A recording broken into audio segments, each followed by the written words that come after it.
You're listening to Mortgage Lending Mastery. Get the knowledge you need to advance your mortgage practice quickly and efficiently from Jen Du Plessis, America's mortgage mastery mentor with over 37 years of experience and over $1 billion in lifetime fundings. Jen has been mentoring loan officers and realtors for over 15 years and speaking on stages across the globe.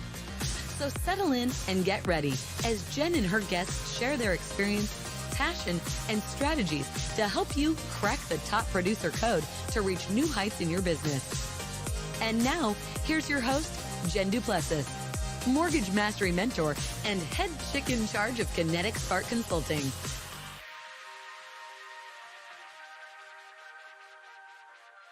Hey, everybody. Welcome back to Mortgage Lending Mastery. I'm really excited today because Steve Rodgers is joining us, and I'm going to tell you about him in just a moment. But, I had the wonderful privilege of meeting him at, we met at Prosperity Camp, Secret Knock, the Mastermind, right? There were a lot of different places. We finally hooked over up. the years, different places for sure. Yeah. Oh yeah. And I finally was like, I have to talk to you. Because I kept wanting to, and just things kept happening. But I'm just so delighted to have you here. So let me tell everybody about you. You're the host of the Alchemy Business podcast show, which I've been on. That's exciting. And you are the author of 2 #1 best-selling books. One is called Lead to Gold, and the other is the IGI Principles, which we're going to talk about for just a few minutes here. And you're the CEO of the Alchemy Advisors coaching and consulting firm. But there's a little more background to you. So I want to give that you're a former Warren Buffett CEO, that you ran Berkshire Hathaway, which most of the people that are listening to this podcast will know exactly what that's about. But where everything has brought you today is now the director of sales for Property DAO, or I know it as Property Grid, which we're going to talk about. It's about fractional real estate ownership. And this is the wave of the future. So listen in, because if you're struggling in the business, or you're looking for new avenues or new pillars, new revenue streams, this is going to be something that that you're going to want to get involved in, because it has to do with blockchain. And I know when a lot of people hear blockchain, they start freaking out because they don't really understand what it is. But it's the ability to, purchase real estate through, I still call it an NFT. So I know it's not NFT, but we'll dissect that, and That still works. No problem. That works. Yeah, that pulls it apart. But what Steve's mostly known for, and what I know him for, is really having a servant leadership heart. And, I'm really excited to have you on the show. So welcome. Well, thank you, Lady Jen. It's a pleasure to be here as always, whether we're talking just personally or professionally, or in a hallway or at an event or on this podcast. I always enjoy our time together. So thank you so much for the invite, and I'm thrilled to be here. Yeah, I do too. And again, I want to say thank you so much for spending time with my husband and I, as we're learning about how to be part of Property Grid. We're so excited. And I know this is for the forefront. And I cannot wait to get to that. We're just going to hold everybody off. That's called a loop, right? We're just going to have an open loop there and hold everybody off. You're going to hear all about it. But we want to really talk about this servant, leadership heartfelt that you have, because I know you have years in the industry, in real estate. And, there was this event where, I'm being highlighted in a documentary called The Domino Effect, is that thing that flicked the of what happened in your life. So tell us a little bit about that, about where your headspace was, what you were doing, and why you made this transition over to, okay, this has got to be heartfelt, it has to be God-centered. I know you've got some God-centered too, and you can talk about IGI, but give us a little bit of background on that. Yeah, thank you. Thank you, Jen. Yeah, my path was in the traditional real estate space, just like you, Jen, and really climbed the ladder of mortgage and understanding the insides of mortgage. And you got to the top of the food chain. I mean, you were really like at the 0.0% of people at that level. 0.003. Yeah, so you were at that level. And I was honored enough to have a lot of mentors and do a lot of hard work and learn. And I got to a pretty high level as well in real estate, in the traditional residential real estate space. Started selling real estate in Southern California after being in the restaurant business, and started selling real estate, went into management, went into executive management in real estate. That was all in a company called Prudential California Realty. Warren Buffett was buying real estate companies back in the early 2000s and had bought a bunch of real estate companies and had not yet become Berkshire Hathaway Real Estate at the time. He ended up buying our company, which was a franchise of Prudential, and they asked me to stay on and become the CEO of that company because the owners had a 3-year out. So I was honored to meet Mr. Buffett. I was honored to go in and learn all about Home Services of America and Berkshire. And I went from being a very growing, huge franchise we were to part of a corporate company. And we were the 5th largest real estate company in the nation. We were doing around 25,000 transactions a year, almost 30 billion in sales volume. And we had title, escrow, mortgage, et cetera. During that path of climbing corporate America, though, I also played hard. My motto was work hard, play hard, work hard, play hard. That's a lending motto. Come on, that's been around forever, right? Forever. I mean, I think about all the workshops and events and conventions we go to, and we all honored ourselves on that. Like, yes. You know, whether you're a title rep, a mortgage rep, or a real estate agent, it's like work hard, play hard, and we know how to play hard. I mean, you know, dancing and partying and travel and drinking. And since I've always been an overachiever, yeah, exactly. It's 5 o'clock somewhere, right? Right. So since I've always been an overachiever, I unfortunately became an overachiever at drinking as well. And I started realizing that alcohol started becoming a real, I liked alcohol. I enjoyed it. I celebrated a lot. I partied a lot. I, you know, entertained. But I realized when I was still going home and drinking after everyone else had stopped at night, there was a problem. And it started chipping away at my soul. So my turning point ended up being I was in a shower one morning, taking a shower, hungover as heck, gonna be putting my suit on to go to a sales rally that I had to go pitch agents about their awards that day. And I was so hungover and I was tired of the rat race of being hungover. And I was in the shower and I literally had 2 holograms pop up. And it was like 2 people. One was like a decrepit old guy that looked like he had been beaten up by the world. And the other one was me, kind of how I feel and look now. And I realized God was saying, you have a turning point right now. And you've got to make a choice. And also my daughter, who was 13 at the time, a week before had taken every alcohol bottle in the house and put it in a laundry basket and turned it upside down and put it on the counter in the middle of the kitchen counter. And this is back in the day of Yellow Pages, and had the Yellow Pages open and circled AA and said, you need help. Oh my gosh. And I was like, oh, right to my heart. So between those 2 episodes, I said, I've got to change. I'd already been a spiritual guy. I'd already been on a spiritual quest, but I really got deep into my own self-improvement. So at that time, I made a real decision to change my life. I quit drinking. I got really deep into personal development and spirituality. And in corporate America, I continued to be this spiritual seeker, but I also became this corporate guy, but I always had to have them parallel. I call myself, I was kind of a closeted spiritualist, if you would. And I ended up out of the closet. I came out of the closet of spirituality, and I'm not here to define anybody's spirituality, whether it's Christianity, Buddhism, Judaism, doesn't matter to me. It's just belief in higher power. And I had to turn my life over to a higher power, and it wasn't me. And my ego and my drive and my success with the cars and the houses and the success, I was putting so much control and power in making things happen because I was a doer. I also was paying the price for it. And so that led me to eventually break away. I started my own real estate company for a period of time. For 5 years, I ran my own real estate company in San Diego, and I had 10 real estate offices and mortgage, et cetera. But I ended up not being fulfilled in that. I felt the industry was being constricted. The industry was being challenged. And I thought, why am I building my future in an industry that I think is going to eventually start crumbling in a way? So I broke away 8 or 9 years ago and started what I do now, Alchemy Advisors, which is in the business of helping purpose-driven people and companies achieve more profit, productivity, and purpose in life, helping others succeed in a servant leadership way. And so that has led me to a lot of relationships with people, and that's some of what we're going to talk about today.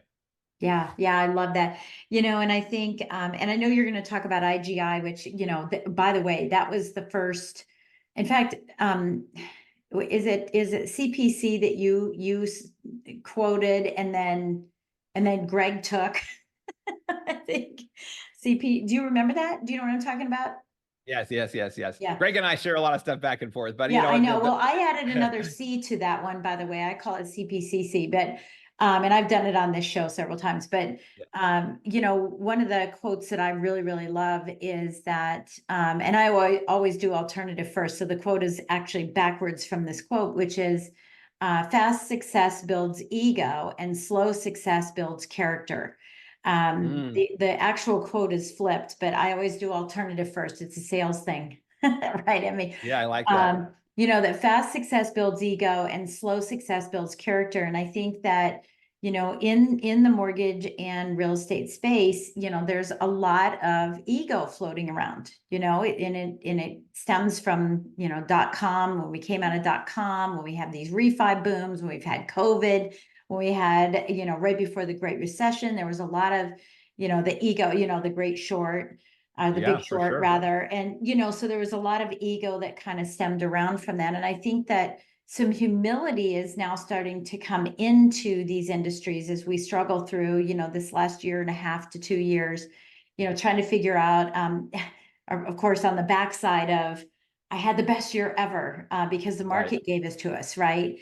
And so I think that there's some humility coming in, and I think that a lot of people are going to have this aha moment, just like you have. And I just saw a statistic recently that 38% of mortgage people have left the industry last year. They left Yeah, the that's industry. huge. And so More there than was a a third lot of an of, industry leaving. Yeah, that's massive. yeah, and I think that, you know, if we dove a little bit more into those statistics, we'd probably just find, you know, the tired. You know, I've done it for X amount of years and I'm kind of out. I'm just over it. And then there's others that are struggling, because I do know people that are, you know, seasoned veterans that are still in it. And I know seasoned veterans that left. And Yes. so I think if we dove a little bit further into it, it's probably some other issues there too. But as we talk about this transformation that you made, so tell us a little bit about IGI, because your whole book is about this IGI versus ego. Let's talk about that for a few minutes, and then we'll pop into property grid and tell everybody about. We're going to make them sick, and then we're going to make them well. Okay, sounds great. Well, one of the things on my quest was not only from spirituality, but also personal development. All the many people that many of you have probably listened to, obviously Think and Grow Rich, Napoleon Hill, Brian Tracy, Yeah. Tony Robbins, Wayne Dyer, Deepak Chopra. And one of the books that Wayne Dyer wrote in in the early days, he talked a lot about ego. Wayne Dyer talked about ego, whether he was on PBS television shows or in his books. And his phrases when he said ego is edging God out. I'm like, wow, I'd heard it before, but when I read it that day, it just hit me like a ton of bricks. I'm like, that is so true. When I'm in my ego about me, Then you I'm become edging the God out, God. or I'm edging good out. So some people don't like the God word. I Yeah. know that's a bit, pretty heavy word for a lot of people. I Yeah. happen to use that word. So if you Yeah. don't like the word God, you use the word good. So Yeah. ego is edging good out or edging greatness out. And I said, wow, well, what's the opposite of that then? Because I was climbing corporate America. So I've got to remember every day to be checking my ego. What's my intention? Why am I in this meeting? Why am I in this relationship? Why am I Yeah. making this decision? So I said, well, what's the opposite of that? And I said, well, that would be inviting God in. And I just wrote down on a yellow pad, IGI. And at the time, there was a song out that Will Smith had called Get Jiggy with It. And I Yeah. thought, oh, I'll just call that my Iggy. So I had this personal mantra that I started saying, am I an Iggy or am I ego? Am I an Yeah. Iggy and ego? So when I started making decisions and thinking about what I was doing, I started really having this mantra. And then I started writing down, what is an Iggy? What is my inviting good in principle? What is my inviting greatness principle? And I started making my principles about prayer, meditation, paying it forward to other, mentorship. And so I just started creating my own Iggy principles.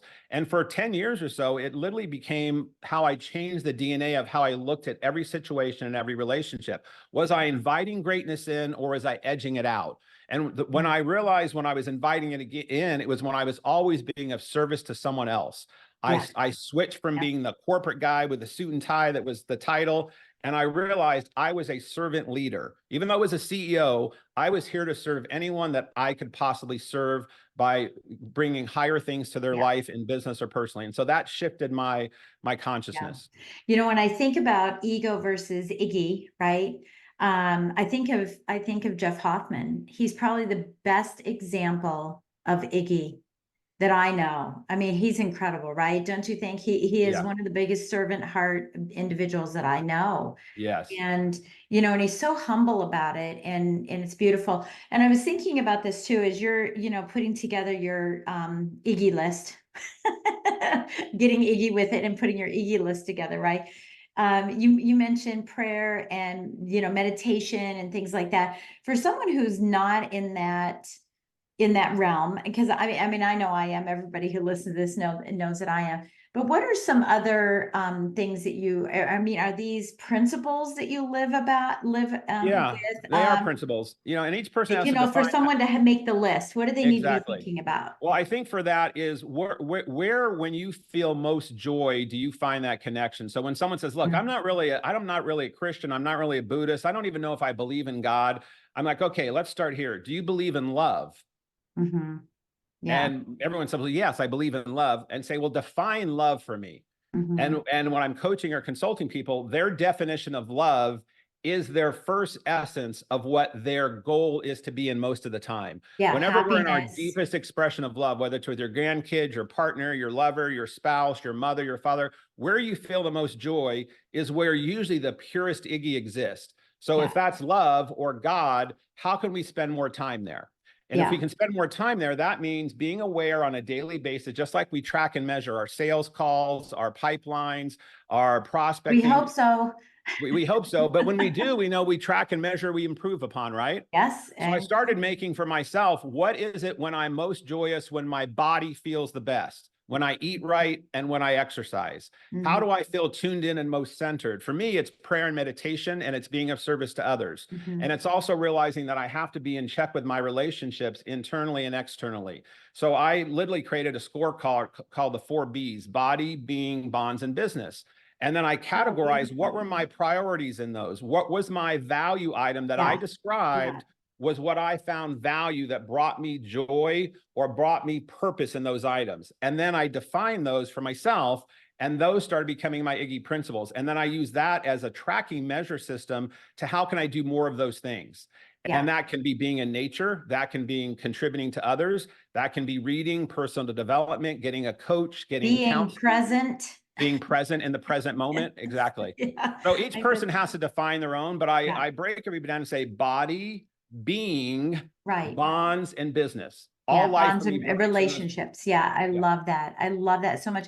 One of the things that came to my mind is, and I wanted to get your take on it first, but one of the things that came to my mind, I was just talking about this in Acapulco last week, and we were talking about adjectives to describe one another, as we got to know each other. And it was early on in the, in our retreat that I didn't have a chance to even say hello to some people, right? And so it's, what do they think of me just because of what they think of me? They don't even get a chance to know me, right? And everything for me was, bottom liner, no bulls, sheer, she's, competent and confident and all that stuff. And we were asked to write our own 5 adjectives. And the first adjective I put was nurturing. And people were like, wow, there's a disconnect, because they hadn't gotten a chance to know me yet, right? And so, but anyway, nonetheless, but then I said, we're done with this exercise. This is really great. Here are my 5 adjectives that I think describe me. Here are all the adjectives other people contributed. And we did positive stuff, like, make sure it's positive. And then I said to everybody, and this might be helpful for those that are listening, is that I went to a funeral of a commercial real estate broker who owned his commercial company, and he's very well known in our area. And unfortunately, he passed away several years ago. And so lots of people came to his funeral. And the pastor said, whenever you come to a funeral, whenever you go to a funeral, everyone never says anything bad about people, the person that passed away. They only say good, right? And they say, I love the way he smiled. I love the way he was always available. I love the way he contributed. I love the way he, never took himself serious.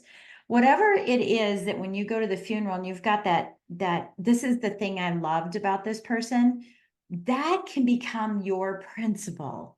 It can become that thing where you say, why not take that on and make that, if I love that so much about that person, why not bring that into my fold and have me try to be that just as good as that person was in that same fold. And I think that you can start developing a list of, this is what I loved about them. Yeah, absolutely. So this would make me happy. This would create, because you said love, right? This would create that love for me, and that feeling of joy and love is experiencing what that person gave to me, and now me giving that back to others. What do you think about that? I love that. Well, I think that's so true. I mean, I think that your thing about how people perceive us and how we perceive them, and then your nurturing thing, that's a high value for you.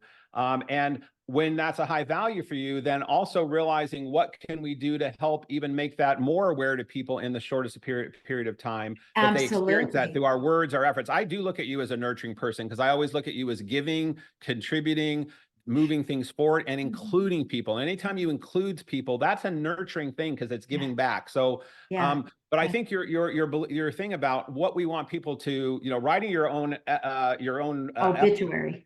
Obituary is a powerful thing to do. Brian Tracy was my business coach for 2 years, and Brian's written about 100 books or so. And one of his great books he wrote was called Focal Point Coaching.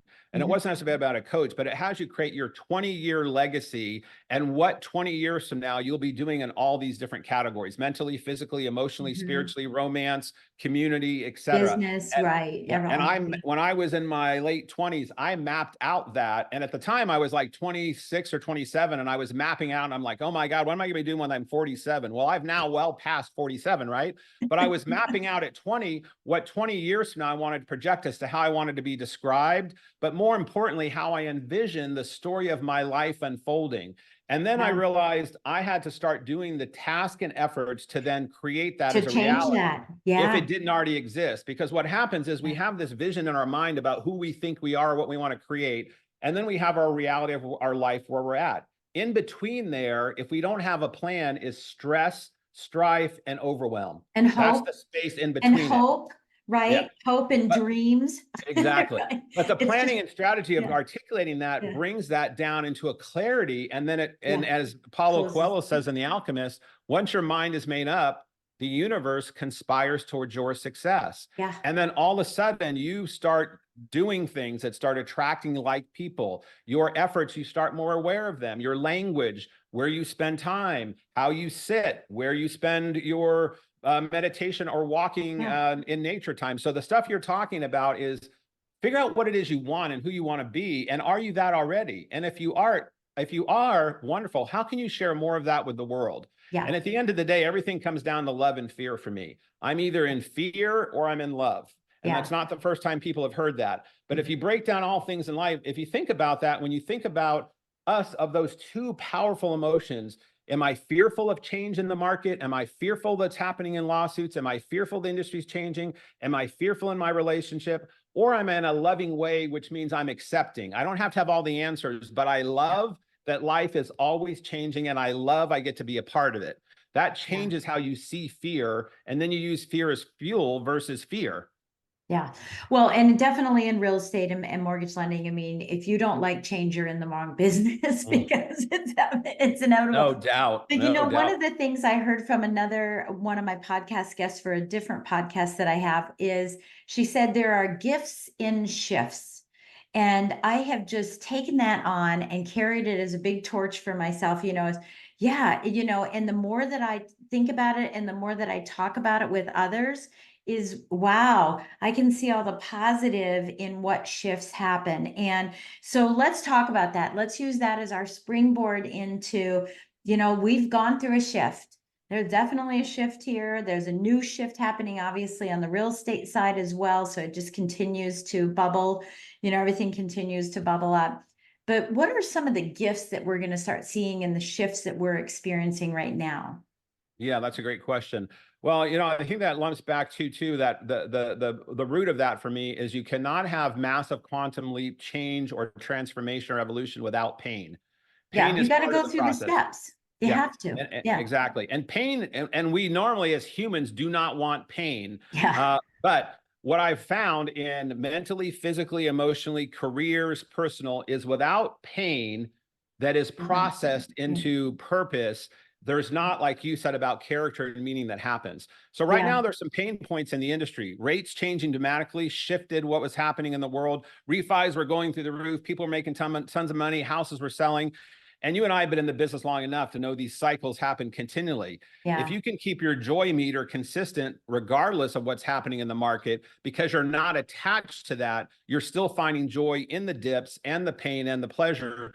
Then you realize both of those things, just like this yin and yang picture behind me, the dark and light are both necessary. And what I had to come to terms with is it was easier for me to say, God, thank you for my blessings. Thank you for my healthy family. Thank you, God, for the trip we just had that was so magical.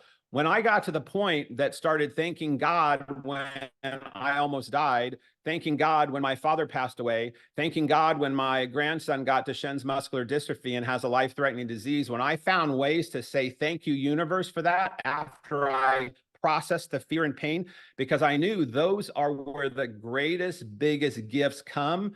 I didn't see them yet, and I didn't know what they were, but I knew the universe believed I could handle that and that the gift was behind that wall.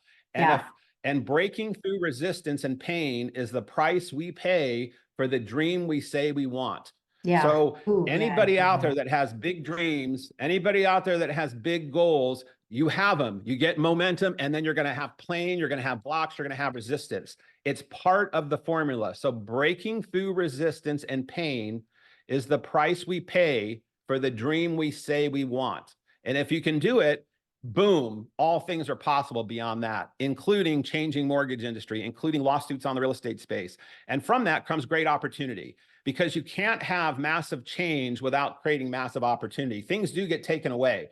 Anytime things get taken away, there's a vacuum as to who's going to fill that space. Absolutely. And when that gets taken away, that space is your white canvas as an artist in business to now create and paint what you now choose to see within that new space. So I look at it as a gift, and it's going to bring new business models, new careers, new revenue streams, new relationships, new perceptions on how customers see us and how our value is to them. And it's going to cause us to have a new excitement about learning something new once we get past the fear of, oh my God, I can't go through another change again. Yeah. So I think that's really important. I was just talking with my students about this on our coaching call this week, is, about one, I said there are five things that you can do to increase value in the eyes of your client. And one of those, without going through all of them, one of them is, is improving yourself, your own personal development, having certifications, having knowledge around it, instead of avoiding or having, it's not even the blue ocean strategy. You can't have those blinders on. You've got to see what's happening around. Yes, blue ocean strategy when you're ready, when you're past the fear and you have the knowledge, of course.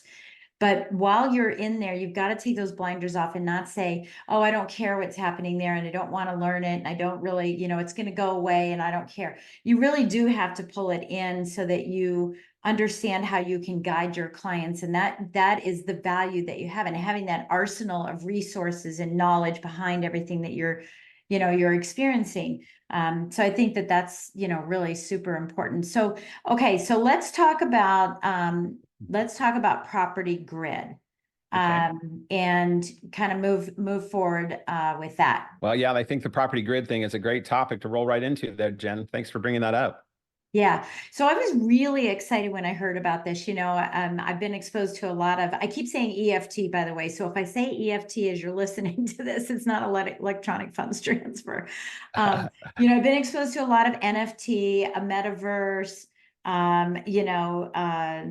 I was just saying something else that I was just thinking about. I was thinking metaverse, NFT, Bitcoin. I've been exposed to a lot of that. Bitcoin, minting, cryptocurrency, all of these new languages that we have. The whole minting and the minting machines and stuff. And then you come in and you start talking about trends, and now I just lost it. Fractional ownership. Yeah, fractional ownership. And I'm going, what is this? And of course I had heard a little bit about real estate falling into the NFT world, but I know this is different than that. But so share with us a little bit about what exactly this is so that people understand it. Because there is also something else out there about asset-based lending, which is hilarious, because I've been doing asset-based lending for years and years and years, but it seems to be popping up even more, and everyone thinks it's something new, and it's not.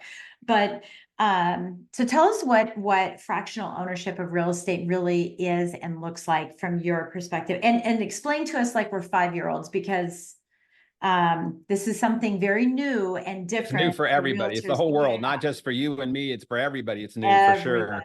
Yeah.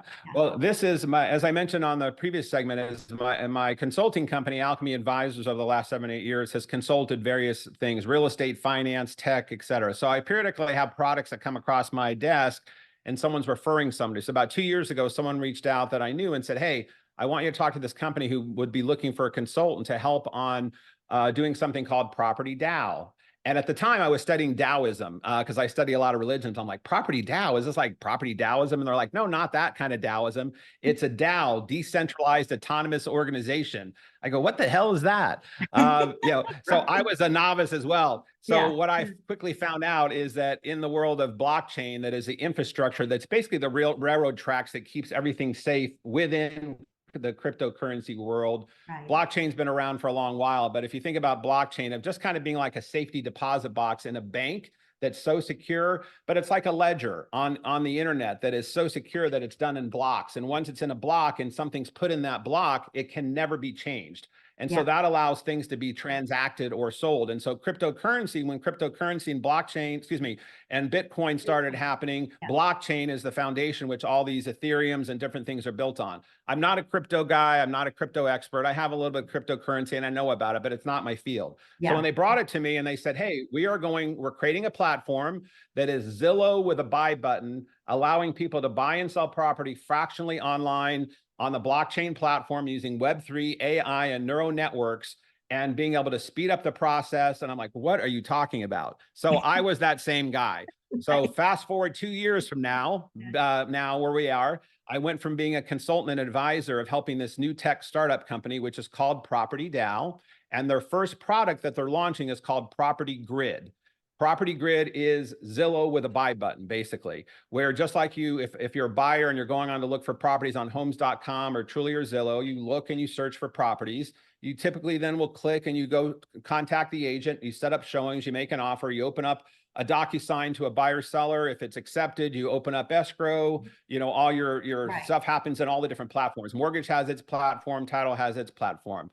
Agents, when I been in the business 30 years, I remember when agents went from using traditional contracts and writing on the back of cars and, writing and pulling out the papers and handing the copies to people to going to DocuSign. And I remember agents going, are you sure I can send them a contract and DocuSign and they can sign it on their phone? Yeah, like, are you sure? And then they do it 2 or 3 times. Like, how the hell do we ever live without DocuSign, right? So think about what's happening in the world of blockchain, and all these digitized assets that are happening within the crypto world are happening in other industries. E-trades, stockbrokers. You used to have to use a stockbroker to trade everything. And all of a sudden, there's these e-trades that got started. TurboTax, you used to have a tax person. Doesn't mean these people don't still have value. Those industries still have value, but the process and the systems that were used. Uber. So what this team, Uber, Instacart, QuickBooks, whatever it might be, any platform that is a platform that allows you to transact more easily is what this is creating. The industry as a whole has been very fragmented for decades because everyone does have their own system, and it's a complicated process. Mortgage is extremely complicated on its own merit, let alone attaching it to the process of what buyers and sellers have to go through with disclosures and contracts, all of those things. So this platform called Property Grid is being launched next month. It's been in stealth and being built for 2 years. You're going to be one of the early adopters and founders of this with us. And it's a platform, will be an optional platform that buyers and sellers can go on like a Zillow. But when they're on it, they'll be touring properties, videos, etc. But when they're looking at it, it'll have a lot more data on it. It'll have a lot of pre-done appraisals and inspections and termite reports, everything done. And then just like you can buy stocks online or on your phone, you can actually click on a button and say, I want to invest in that house. Let's say it's a rental property, an Airbnb, or it's somebody's house and they're selling the whole house. You can actually click and start your transaction like a DocuSign on the platform, which is called a smart contract. And a smart contract is a new legal structure that is done in a blockchain format. The smart contract, you still will use title and escrow, but you'll transact all right online. Your wired funds will go into that. You can use regular currency. You can still have a loan if you need it. You can use your cryptocurrency if you have it, and you stay within the platform. And what it's allowing us to do is, just like you were talking about NFTs and tokenization and all of that, what happened in the world of cryptocurrency is these non-fungible tokens, as they call them, or NFTs. And I'm like, what the hell is that again? A non-fungible token? What does that even mean? It's basically, the way I want to explain this to people is, think about what's been happening on the New York Stock Exchange for decades. You take a business, it's a corporation. The corporation puts it out to a public offering. They slice it up in shares. They sell shares. Those shares have value based on whatever the market is bearing. What's Yeah. happening now, blockchain and these NFTs, and it's called minting. You take a property, you put it into a new corporation, either a DAO, which is a new legal structure like an LLC, or you can use an LLC, but you put it in a new corporation. The seller still owns the house or the commercial building or business. It then can be sold wholly as an asset, or you can slice it up into shares or tokens, and that's called minting. So a seller could put their property on and sell 5% of their house and pull out 50 grand or 100 grand. And just like if you've ever used GoFundMe, if you've ever done GoFundMe, it's going to be having crowdfunding where people come on and buy tokens in your property and transact right online. Yeah. And so this is going to be a whole platform that can be used. I'm so excited about it too, because one of the things you and I were talking about is refinancing. There's so many people, right? We have trapped equity right now. Yeah, it's not really trapped, but people have trapped equity because they don't want to let go of their low interest rate to, offset that for a 9% cash out, or get a home equity line, that's going to go up and down and all around. They don't know what's happening with, the election and all that stuff. But so they want the money, but they don't want to sell their house because where are they going to go? Because they have the same issue that every other has, right? Exactly. So they feel like really trapped in their house. The equity is really trapped. And so this would be a way that someone could tap into the equity of their house by not getting a loan, but by selling a fractional portion of it. And who cares later, right? Who cares later when you sell the house? And if the value goes up, that person earns that 5% in your example. They earn that 5%. If I owned a fraction of your property of 5%, then I would gain equity. It's like an equity share. Remember those days? That's right. It's exactly long time ago, right? Exactly We had shared equity programs, right? And it's like a shared equity. And so when you do sell your house at some point in the future and you want to walk away from it, you'll get your share of the equity. They'll get their share of the equity, but you already took that equity and repurposed it to do something else, including buying some more fractional properties on this platform, taking that cash. Exactly right. You and I talked about it. We still do. We have a little over $1 million. We'll call it trapped in our other home, not the one I'm sitting in, that we sold to my daughter. It's still sitting there. And, once it's released, and it's driving me crazy because it's not in flow, right? Yes, that money's not in flow. It's just sitting there. And so this is a way for you to put your equity into flow, as a means to grow wealth. And I think that this is, what people need to understand is that it's also, and I want you to expand on this, it's also a way for people to be able to afford to buy, because our affordability index is the lowest it's ever been, right? We have high prices. We have, high inflation, and we have low inventory, which is making, that go up as well as the interest rate. So people are like, I'm totally priced out of the market. Well, what if you could buy a fraction of a house? So can you talk about that? Yeah, that's great. And those are great examples that you give. And this platform will allow for commercial, residential, your primary residence, Airbnbs, land, farms, agriculture, resorts, hotels. We have all kinds of properties going on. And your point about trapped equity, we did a lot of research, and there was about 46 trillion of assets in real estate in the US. And the trapped or restricted was about 23 trillion. That either like you said, they already have a great interest rate. They don't want to mess with that, or they wanted to refi, but the rates have gone up and it's such a pain in the ass to do it. They don't want to do it, or they have too many partners in their deal, whatever. So this allows you to have liquidity at the drop of a hat. And those, that money can be used to improve your house. If you want to say, hey, I want to remodel my kitchen, I want to add a pool, I want to send my kid to college, and you're not taking out a loan, you're taking ATM money out of your own account that you have earned, and you're having someone else buy it. You can also then control that. Just like when you buy stocks, the person who's selling the stocks makes the rules on what the stocks are. You can make them that they're non-voting rights. You can make them that you have first right of refusal to buy it back if the buyer wants to sell them back before you're ready to sell your house. You can make it that if it's an Airbnb, you can share in the Airbnb revenue on the portion in which they purchase, if it's a long-term rental. So you can make it enticing to buyers to buy your tokens. The buyer is not trapped either. It gives the buyer liquidity, because the buyer says, oh, I'm going to buy this house. It's a beautiful house. The seller says they think they're going to keep it for another 3 to 5 years. That market's been appreciating. I'll get my gain. But if something happens a year from now and they need their money, that buyer could take their tokens and put their tokens back on the platform and sell their tokens at any time based on the fair market value of those tokens, just like selling stocks.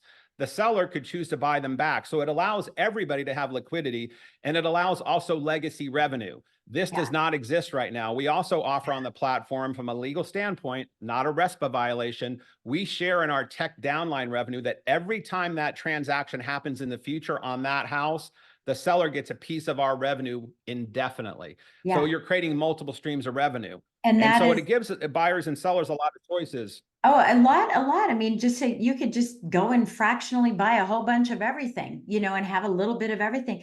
And I love this legacy piece. I had forgotten about that because it's very similar to NFTs for artwork, right? Where the legacy is there when the art gets sold, that original person who had that art or the artist gets a little piece of the pie over time. And I think that's really good. You've mentioned, I mean, this is the last thing that I'll talk about this, because it is something that we're very quickly walking through, and people are going, wait, what about this? What about that? I don't understand. It's a lot. It's a lot of new stuff. And especially when we have that kind of thinking, that's so traditional in lending and so traditional in real estate. But I think one of the other things that I love that you've said before is the Carfax, sort of like the Carfax on the property. Yes. So can you talk about that as well?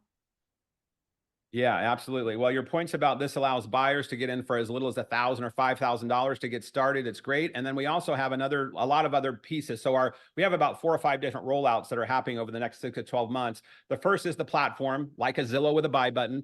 And just like on an Amazon, you can either go on Amazon and shop, or you could also set up a store on Amazon. So on our platform, you could just come and look at pretty properties and shop and invest, or you could set up your own store and have your own downline. So we have the same kind of thing. Within that, we have a back-end program of educational programs, how to buy and sell real estate, 1031 exchanges. What is an NFT? How does blockchain work? And we also have it on also about utilizing the platform further for fractionalization, but also on the ability to use the platform for future revenue for people that were phasing out of the industry. You mentioned 38% of the people. You can create your own ecosystem there. But this downline model, when someone sells their property, we are sharing in this fractional revenue. And so Jen is going to be offering to their network a full-blown webinar on the details of this, and she'll be the master of helping people work through this. And then we'll be walking everybody through it. But all the education components of this for helping people understand the platform, this is new stuff. This is all new languaging, new ideas and new concepts. So we're going to help. We're either be able to do it with you, do it along with you, teach you how to do it, or we can have, if it's an agent broker, they can come on and we can teach them how to do it, obviously, for their people. So it's got all these ecosystems. I don't think I answered your question, but it's okay. It's okay. The Carfax is just knowing all the history about the Carfax is another element. So one of the, thank you. Yeah. One of the other with blockchain is once you put something in a safety deposit box in a blockchain, it can never be changed. So just like when you buy a car and you have Carfax, we have Carfax for real estate. So when a seller puts their property on, all of their receipts, all of their documents get digitized. When the new buyer buys the property, they get their own portal, and then they're going to get weekly updates, what's happening in the market, how to keep your landscaping pretty, blah, blah, blah. And then they'll also have their own portal where they can check what's happening with their own asset. And then anytime they have a repair, an improvement, they would upload their receipts. And every time that property changes houses, we're going to have a Carfax for houses. And all of the properties we have, we're going to be digitizing those now. So we're starting at a base level, and we are creating this, one of the components in the platform, which is Carfax for real estate. And then we also have an investor score in the platform. So when we're looking at our site, people are used to walk scores, school scores. On ours, we're having a water score. What's the water in your public system? What's the investor score on this property? How much due diligence has been done? How many disclosures are in? Has an appraisal been done? So you'll actually see an investment score on the property. We'll also have back-end investment groups and clubs you can join. Yeah. Are you into 1031 exchanges? Are you into apartment buildings? So we have education behind the scenes. Right. And education as well. And even at that lower level, one of the things that we've talked about too is, putting some of my education up on in the portal, and, and teaching people and stuff. And I know we're going to be doing that at some point, and may have a class there or something. Yes, absolutely. where you can Absolutely. continually get education on a multitude of things. It's not just in this arena, but just a multitude of things. And it might even be Exactly. how to It's a, and budget for your well, we're gonna have to have house. a whole new website just for you because well, we're gonna have to have a whole website just for you because you have so much education. You're gonna fill our platform with so much great stuff. But yes, we're gonna help people like, how do you really do this? And some people don't want to know how the watch is made. Some people just want to know what time it is. So if you want to Yeah, know that's right. what time it is, boom, here's what the Yeah, time is. Only look at these videos. Do this. If you want to right. learn more about how the watch is made or how to invest in Costa Rica or how to do a 1031 or how to do syndication, dig deeper. We can help you on that as well. But the educational component from thought leaders, real estate experts, finance experts, tech experts, this is an entire ecosystem we're creating. And the Yeah. beauty of it is the ecosystem is not just being created only for real estate. Our motto is empowering property owners for good. And what that means to us, the for good piece is we take 4 to 7% of every dollar we make based on the transaction, and we put it into a blockchain charitable donation that we show everybody where every dollar is going, building houses, cleaning water, etc. And we're going to be encouraging others to join other ways to help improve the world through some of their contributions within doing good in the world. This is a for good movement. It's a for-profit business, but we are for benefit business. We are the young men and women of this group are all in their 20s and 30s. They're all about mission. They're all about purpose. They're all about for good. And this will be making millions and billions of dollars, this company. And we are going to be using large chunks of the money to help do a quantum shift in areas of the world that need it most: food, Yeah. shelter, clothing, inequality, Water. Because I racism, know you whatever it just might went be. down and found So, water. Yeah. Yeah. And of course, yeah, that's close to me being in part of the Royal Order yeah, is, we love yes. doing, giving back and all of that. So, and I just think that's wonderful. And I do think this is the next step for real estate, the next step for loan officers, for mortgage, for title, for insurance. It's pulling all of these communities together, in your own, grid that we'll talk about when we do the webinar and stuff. So, yeah. So what else would you like to add as we finish up? Because what we're going to have, so, for you listening, is that we have a link down below that you can get involved with, learning more about this. We'll have a webinar, we'll schedule a webinar, and we'll have the link for you to sign up for that webinar. Once the webinar is done, further down the road, if you're listening to this podcast a year and a half from now, you're going to have to just use the link to find out more information by contacting me. But we will put a webinar together so you can learn all about it. You're going to start hearing snibblings about this out in the market, and this is where your knowledge needs to be increased so that you can provide more value to not only yourself and your clients, but also your partners. So if you're a lender, you got to know this for your realtors. And if you're a realtor, you need to help your lenders learn about this, because everyone's going to be looking at you all cockeyed and crooked and going, what's this stuff? So be the one who is the leader and the forward thinker in this. So having said that, Steve, what would you like to leave us with as it relates to everything that we've talked about today? Yeah, two things. I would say, just when you found out the first time how much you like to ride a bike, or how much you like to fly in a plane and travel to somewhere beautiful, or when you first learned out how to use Facebook and Instagram and you never use it and you had a cool post that touched your heart, think about all the changes that are happening in the world. This is a first. This is a first for many people, and it does have some fear and resistance around it. But again, if we can all remember, regardless of anything in the world, breaking through resistance is the price we pay for the dream we say we want. And when that breakthrough happens, great empowerment happens. Our minds open up, our hearts open up, our opportunities open up, and we have a reservoir of excitement, of opportunity that we are unbelievably thrilled with. So I'm going to encourage all of you to take a little bit of a risk and step forward and learn more about what's happening in the world that you're fearful of right now. AI, politics, issues that are happening in the world. Let's step into it versus stepping away from it. So that would be one thing of getting past the fear and getting into curiosity. If you get into curiosity, people are there to help you. You don't have to learn this overnight. This is a process, not an event. This is a baby step process that all the world's going to be learning around in all segments. This is not just in real estate. This is in finance, insurance, healthcare. This is happening everywhere, these kinds of technologies. So the world's moving around us for sure.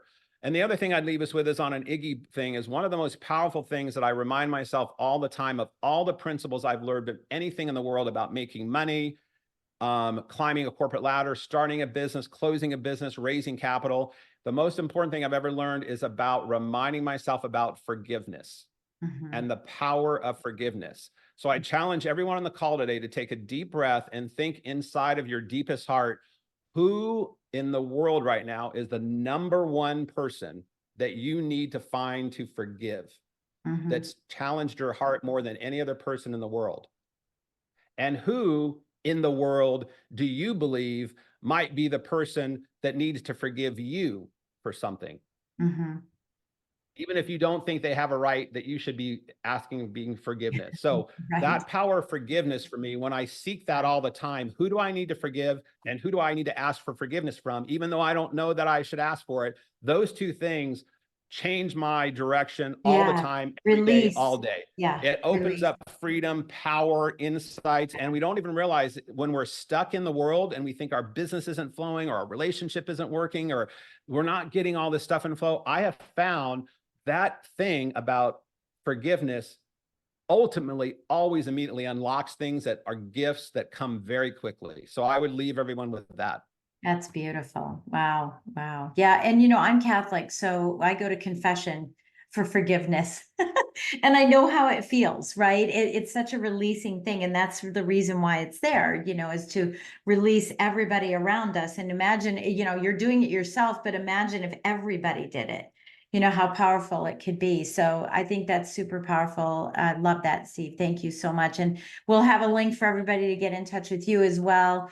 Below. And I just want to again say thank you so much for again having another conversation with me about property grid, because every time we have it, I get better and better at learning it. And you know, and I have a ways to go. I'm just a novice in this, but I hope to one day be someone who's really an expert in it. So I appreciate that you're sharing this with the rest of us in the world, and thank you for being with us today. Well, thank you. Thank you for all the work you do. It's a pleasure to know you. I knew when we first met, I'm like, this is a kindred spirit. And I love all the stuff you do out in the world of helping others, helping people, your family, your marriage, your relationship, your connection to God. You're a great woman to know. And I applaud you on all the great work you're doing. And thank you for having me on your show today. Thank you. Thank you so much. I sure appreciate it. Well, there we go. Another episode. I hope you learned a lot. I hope you're going to listen to it again, right? Take some notes and learn some new acronyms. Oh my gosh.